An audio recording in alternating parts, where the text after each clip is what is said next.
as you probably have come to realize that it is important to put ourselves as mothers and as parents and business women and professionals, that we do need to put ourselves first, because in all reality, it does help the family and it does help our kids.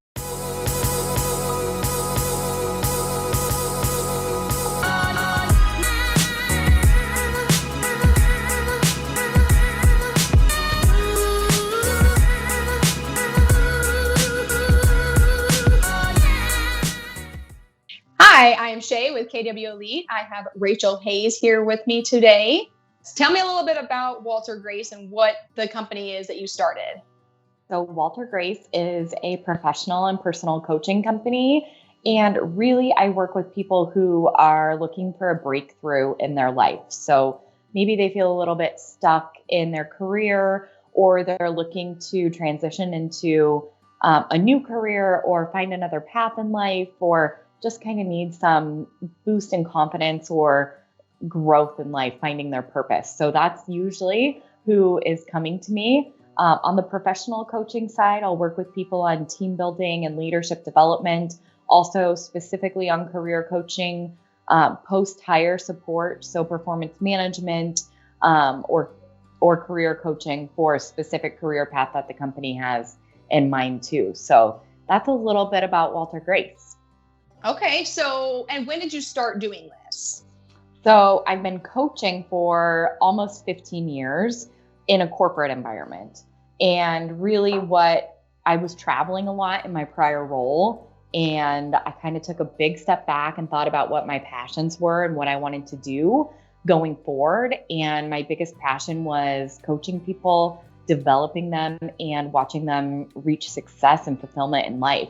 So that's really why I started Walter Grace, and I registered it in October of 2020 with the state, and I really just opened at the end of March. So I've been doing this now formally under Walter Grace with a handful of people who are just wonderful to work with and are seeming to get wonderful results as well.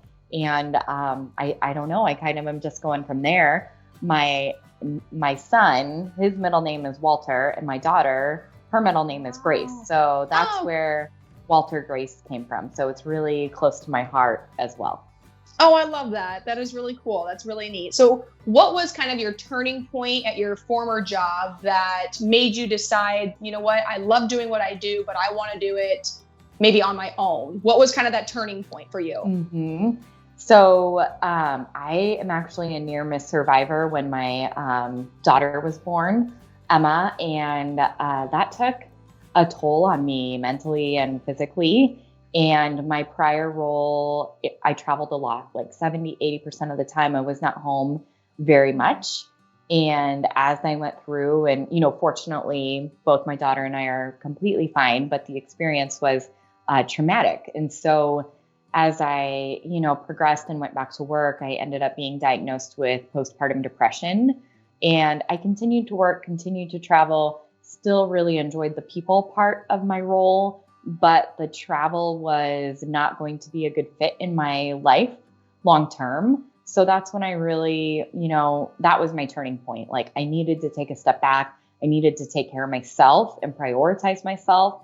And that's what I'm really helping other people do as well. A lot of times we keep saying yes to others much more than we say yes to ourselves. And it's all about prioritizing, establishing those boundaries, and little micro steps that help us start putting ourselves first so we can take care of ourselves and the others around us that we love. I would agree with you tremendously on that.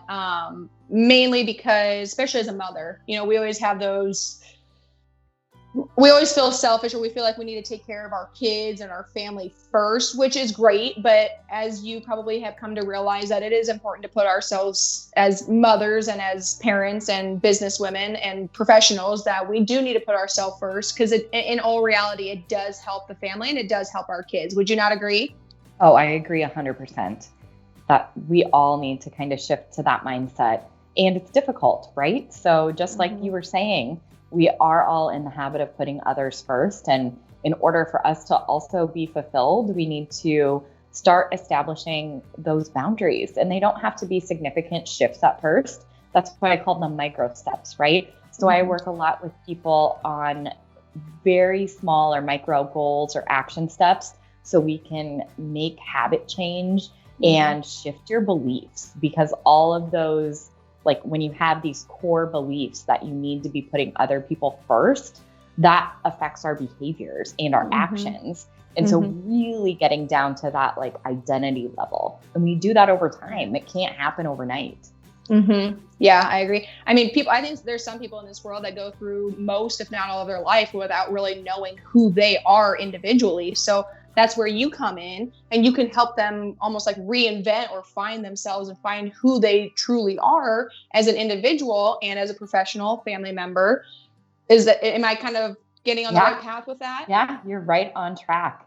You know, a lot of us, we sit here and we're like, oh, I want to do that, or I'm writing out my goals, but then you just kind of years go by and your goals go by. So it's taking that step back, reprioritizing, understanding what you want to do.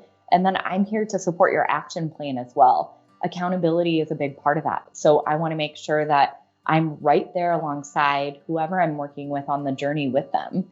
And so that's why we always have to make sure it's a good fit too, because I'm going to be in that person's life. They're going to be in my life, and we'll get to know each other, right? On a pretty deep level. You were talking about, how everybody has these goals. Some people write them down. Some people have them in their mind. But one thing that I have learned though is, so Gary Keller wrote a book. It's called The One Thing.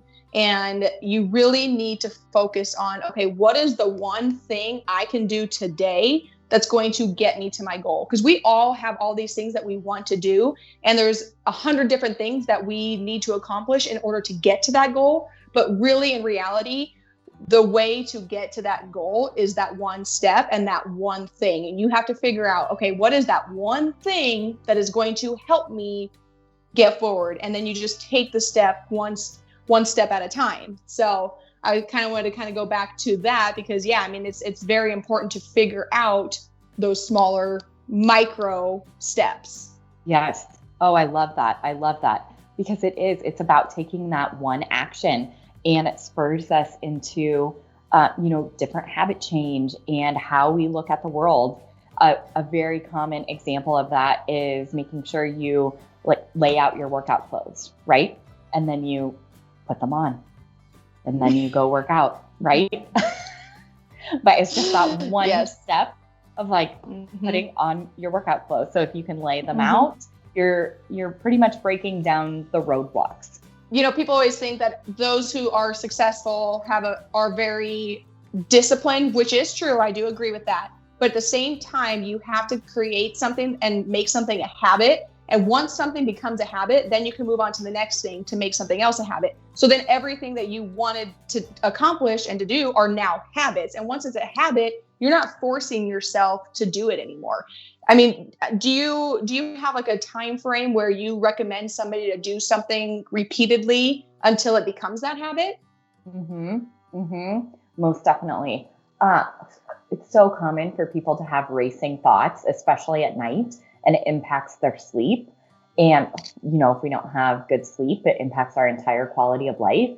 And so often those thoughts are so negative, and we just gravitate toward that negativity for whatever type of reason. But if we can, coach ourselves to say daily affirmations, and this can be interpreted however it, relates most to you, most effectively. So some people like motivational or inspirational sayings. Some people gravitate towards prayers or devotion, or whatever that looks like for the individual. Then that person can say that at night to calm those thoughts. And to your point about repeating it, you repeat it over and over and over. There's another exercise that's really uncomfortable if you do it the first time, but most people cry, women, men, most people cry, but you look at yourself in the mirror and you look at yourself for about 5 minutes and you just tell yourself, I love you, until you believe it. And so it gets deep and it's emotional. And so then, and this is all about shifting your belief system, but also getting down to that deeper level at, we're diving into your identity. And so you do this and you do this day after day, to your point again about repeating. And then after you have your initial breakthrough of saying, I love you to yourself in the mirror, then you can, cut it back down to maybe like 2 minutes a day or something. But you do this for about a week. And then you can shift into your daily affirmations or your inspirational sayings to yourself. And then you can, I don't know, it's incredible to see the change within people. People grow in their confidence with this. It's just amazing. So I really enjoy what I do and working with people. And I'm so honored for the people that choose to let me be part of the journey with them. Yeah. Do you see people struggling with maybe coming to you initially because maybe they don't want to admit that they have some struggles going on? Or, how can you tell people or convince people, you know what, come in, talk to me? How do you get people to come in? Because I can see a lot of people almost having too much pride, or they think that they can't come to you because they have so much pride and they don't want to come to you. But obviously it's more for them, but they also have to break down that wall and they have to break down that barrier. Well, first of all, if anybody's curious whatsoever, I always do a first get to know you session, completely complimentary, because we have to make sure that we're a good fit. But you're right. So many people, this really stems from you understanding who you are as a person and putting yourself first, and all of that self-reflection and your identity. And this is a lot of work. You're on a very deep level, and you have to be vulnerable to also let me be part of the journey with you. And mental health still has such a stigma around it, because when you're talking about, identity and beliefs and self-reflection, that all ties into mental health and wellness, all of that. So there is a stigma, to your point, and there doesn't need to be. I really want to be as much of like an advocate for mental health and help break down the stigma as much as I can. And I just welcome, anybody is welcome to come talk to me. I have people of all age ranges, men, women, anyone who wants to come talk to me. So I actually used to be a case manager for mentally ill adults in another community years ago, prior to real estate. And one of the biggest things that I would talk to we said consumers or clients, was how, if they had depression or schizophrenia or, anything like that, just because you have it does not define who you are. So I would always remind them, like, you have depression, but you're not a depressed person. You have it, but that's not who you are. Because so often people get caught up in these diagnosis that they get caught up and that's who they truly are, but it's not. We all have those obstacles. We all have those struggles. It's just something else in our life that we need to overcome, because that is not who we are as a person or as an individual at all. I love that. That's so powerful. I have something very similar written on my website about what I was going through as an individual and how I didn't want to be defined by my challenges. And I was going through that identity crisis of shifting from a corporate environment to understanding my priorities and who I am as a person. So you hit that right on the head. I absolutely love that. Well, you can definitely steal that for you, because that was something that I always talk to my clients all the time, because everybody's like, oh, I'm so depressed. No, you're not a depressed person. Like, you just have depression. We'll figure out ways to get past that with meds or, counseling or therapy or walking, whatever therapy you need. We'll figure that out. Find what works for you, because what works for one person is not going to work for the next person. So it's just, and that, I know that's going to be kind of the challenge with your business, is you can get into that same routine, but every single person's going to be different. So you have to get creative and kind of adjust to that individual. And I do a comprehensive approach to coaching. Everything is customized. I have a structure within 12 weeks. So most common, or most popular more so, is my 12-week program, because we can start to establish a foundation and see some results and then go from there. But that's okay. I did it too. I started listening to the people behind me. I know. Can you hear No. Can you hear them? Okay. No, okay. but I can hear my people. I know this office is too loud. No, I'm just kidding. I don't really know what I was saying, Brittany, so we might have to like tie this in together. But I also wanted to touch on how it's not, it's not only people who feel depressed or lost in their life when they come talk to me. It's also people who are searching for a little bit of a confidence boost to do something different with their lives or establish those boundaries so they can really prioritize themselves and take their life to the next level. So my tagline is live your best life. And that's just what I believe full-heartedly is I want the opportunity for everyone to be able to live their best life. Yeah. So if somebody wanted to get to know you or your business and reach out to you, how can they get a hold of you? Easiest way, text me at 402-218-3869.